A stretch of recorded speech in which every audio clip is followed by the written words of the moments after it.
Le Maroc a galéré contre cette équipe de Zambie, mais au moins ils ont réussi à prendre ces 3 points. Salam alaikum à tous, on se retrouve pour le débrief du match entre le Maroc et la Zambie. Victoire du Maroc 3 buts à 1.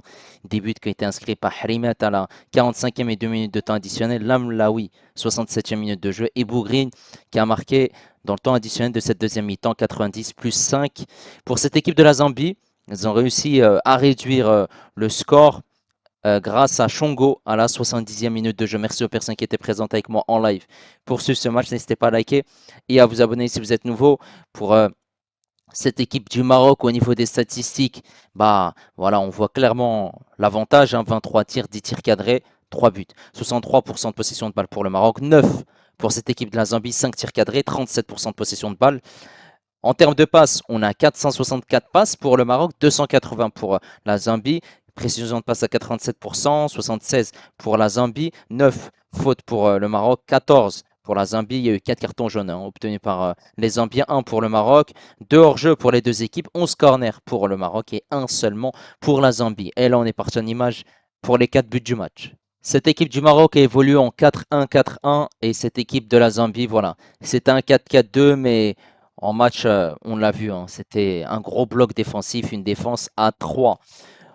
45e minute de jeu, il y aura un centre ici, la remise et Rimet est tout seul dans cette surface de réparation, il n'a plus qu'à tirer et marquer, ça fait 1-0 pour cette équipe du Maroc et heureusement qu'ils sont récompensés puisqu'il y a eu énormément d'occasions durant cette première mi-temps. Ensuite, 65e minute de jeu, ici on va voir que cette équipe du Maroc va partir très très vite dans la profondeur. Et on le voit ici que en bas à gauche, que le Maroc a tiré 18 fois, 5 pour la Zambie à ce moment-là du match. Juste avant, il y avait un but de la Zambie qui a été refusé pour une faute sur le défenseur marocain Louadni. Un long ballon ici, voilà, sur ce côté droit. Et ensuite, il y aura un centre parfait pour cette tête de Lamlaoui qui permet au Maroc de marquer ce deuxième but. Ça fait 2-0 pour cette équipe marocaine. Et ensuite, là par contre, j'ai pas très bien compris la réalisation de Beansport qui nous remonte le ralenti du deuxième but du Maroc et on loupe l'action qui amène le but pour la Zambie. Donc c'est un centre, une tête et forcément réduction du score de cette équipe de la Zambie, 2 buts à 1. Forcément, voilà. Ils ont un petit peu pris la confiance ces Zambiens à ce moment-là du match. 95e minute de jeu, une touche effectuée par Moufid. Ça va jouer très très rapidement en 1, 2 et 3. Et ensuite, ça va partir vers l'avant. Il y aura une passe ici pour un joueur marocain. Ensuite, il y aura une frappe. L'arrêt du gardien. Le ballon va rester dans cette surface de réparation. Bougrine le contrôle, la frappe. Voilà, direct. Ça fait 3 buts à 1. C'est une très belle victoire du Maroc. Alors cette première mi-temps, j'ai pas vraiment compris. Comment tu domines cette équipe de la Zambie de A jusqu'à Z, tu as la possession. Cette équipe de la Zambie qui n'a rien fait du tout, hein. Clairement, à un moment du match, ils étaient à un tir seulement et tu n'arrives pas à marquer autant de buts. Sachant que tu as dominé, tu as tiré, tu as eu des occasions, mais tu as gâché énormément d'occasions. Et heureusement que tu arrives à mener juste avant la fin de cette première mi-temps parce que c'est clairement honteux. Tu es face à une équipe de Zambie qui a bah, perdu tous ses matchs depuis le début de cette compétition, qui est clairement nul, faible, et tu as du mal à attaquer. Et offensivement, ils n'ont rien fait. Voilà, c'était une équipe de Zambie qui était uniquement derrière avec leur gros bloc défensif, hein. Les trois défenseurs centraux, plus les deux pistons, plus les deux milieux défensifs, et donc ils étaient à 5 derrière. Et forcément, tu as eu de grosses difficultés à trouver des solutions.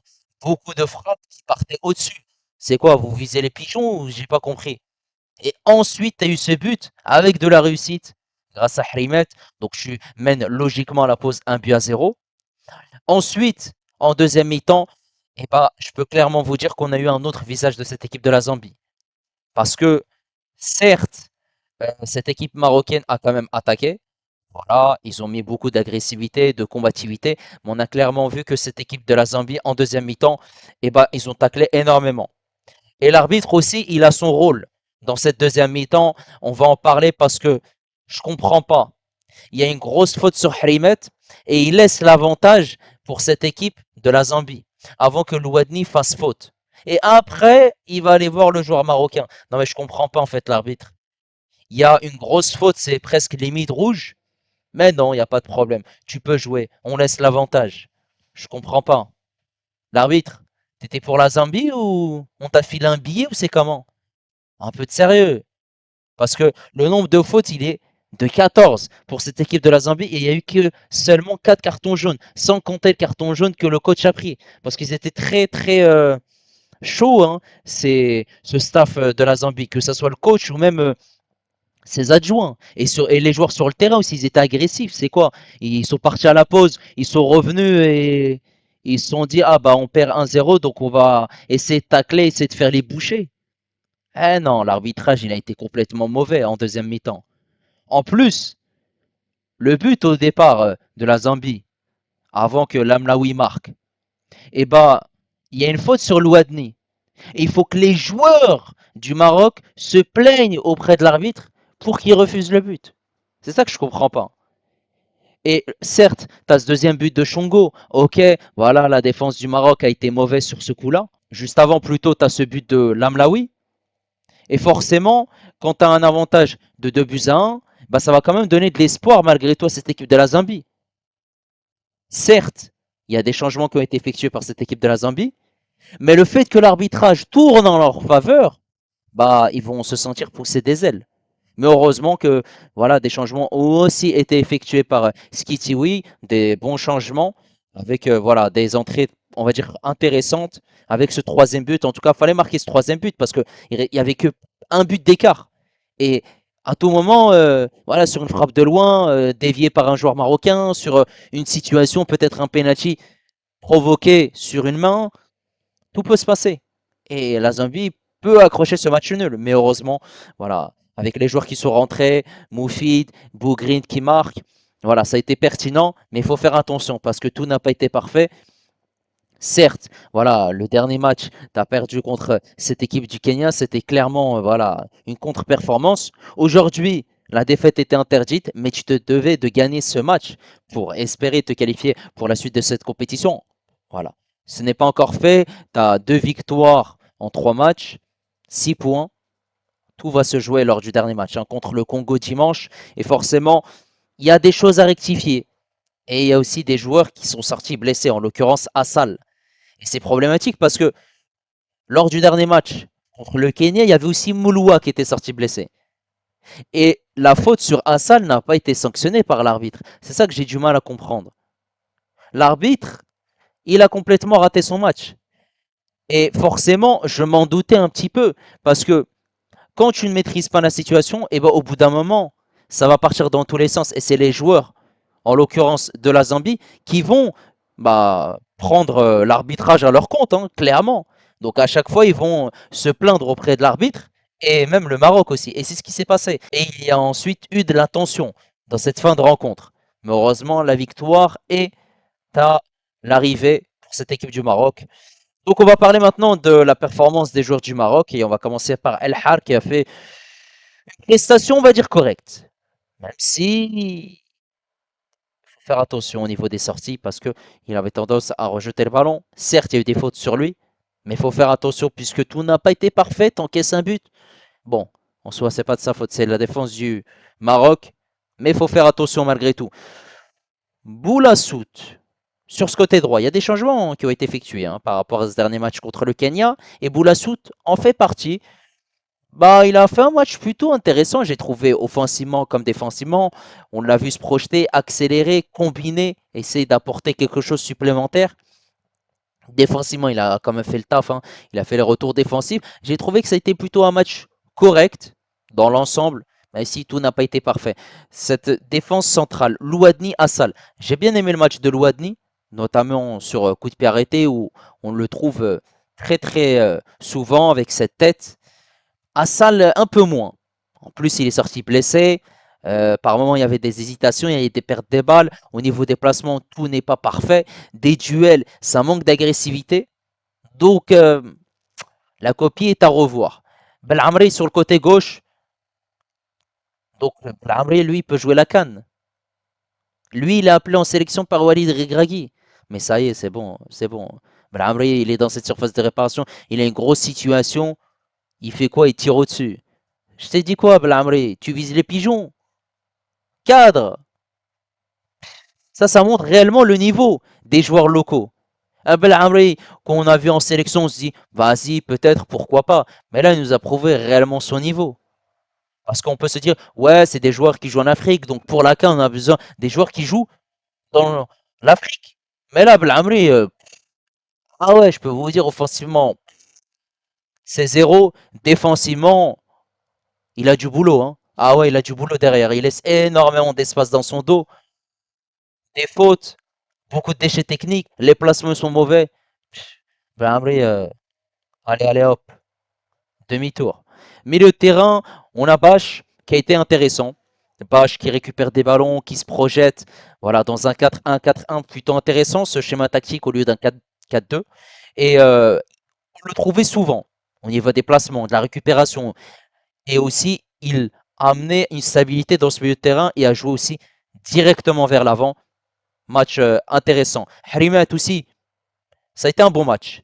Au détriment de ce dernier match hein, contre le Kenya, parce que son premier match contre l'Angola, il a été très très intéressant. Et aujourd'hui, bah, il a été buteur. Il se retrouve dans cette surface de réparation, il se projette, il se retrouve aussi souvent dans les 16 derniers mètres. J'ai trouvé que ça a été un match très très intéressant et abouti aussi, notamment de la projection offensive, mais aussi des replis défensifs. Par contre, Eitouar Khan, beaucoup de déchets techniques, beaucoup de pertes de balles au niveau de son jeu. Ça manque de fluidité, ça n'a pas été incroyable. Voilà, en termes de passe, en termes d'agressivité, tout n'a pas été parfait. Même si on l'a trouvé souvent dans cette équipe du Maroc, mais voilà, il était isolé ou sinon il était sur un côté, ça manquait de solution, clairement. En attaque, on avait bah, Méry qui a été double passeur, que ce soit sur le premier ou le deuxième but. Voilà, il a mis du temps à se réveiller quand même. Bon, il y a cette passe pour Harimet. Même si la première mi-temps, elle n'est pas incroyable, j'ai trouvé que la deuxième mi-temps était nettement meilleure. Parce que certes, on voyait des accélérations, des projections. Il rentrait dans cette surface de réparation. Il y avait des centres, très très bons centres, hein, déposés sur la tête de Lamlaoui. Donc la deuxième mi-temps est nettement mieux. Il y a du travail en tout cas parce qu'il faut faire attention aussi au repli défensif. Il a eu tendance à revenir, mais c'était mauvais et à perdre aussi pas mal de duels face aux joueurs zambiens. Côté gauche, Riahi, ok, il a provoqué, il avait tendance à facilement rentrer dans cette surface de réparation, à se projeter et à trouver des solutions. Mais on voit que dans les derniers gestes, eh ben, il pêche. Il a du mal. Dans la finition, c'est très compliqué. Et même aussi au niveau des centres. Donc, il faut faire attention, même si on a vu des choses intéressantes. Et Lamlaoui, bon, la première mi-temps est à oublier, très peu servi. Même les replis défensifs n'étaient pas ainsi incroyables que ça. Par contre, la deuxième mi-temps était nettement mieux. Dans les appels, dans la projection, voilà, il a un centre parfait qui est déposé sur sa tête, bravo. Et ensuite, on le voit beaucoup bouger dans cette équipe du Maroc lorsqu'elle est en difficulté pour essayer voilà, bah, de défendre. Et il a été intéressant. Et même les joueurs qui sont rentrés, hein, Bougrid, entrée performante, intéressante, il marque ce but. Moufid aussi, sur ce côté droit. Voilà, il a été intéressant. Et c'est d'ailleurs lui qui joue cette touche rapidement dans cette combinaison pour ce troisième but marocain. Donc ça a été intéressant. Mais il faut faire attention parce que cette équipe du Maroc aurait pu bah, gagner contre la Zambie avec un gros score. Elle a quand même galéré, hein, il faut prendre cette nuance. Hein. C'est pas qu'il y a 3-1 que tout a été parfait. Il faut faire attention. Si tu veux te qualifier, eh ben, il faut montrer mieux que ça. En tout cas, bravo. N'hésitez pas en tout cas à donner votre avis concernant la prestation du Maroc. Voilà, le prochain match c'est contre le Congo. Il faudra gagner pour espérer être premier. En attendant un mauvais résultat de cette équipe du Kenya. N'hésitez pas à liker, n'hésitez pas également à vous abonner si vous êtes nouveau. Et moi je vous dis à la prochaine. Ciao les amis et dis-moi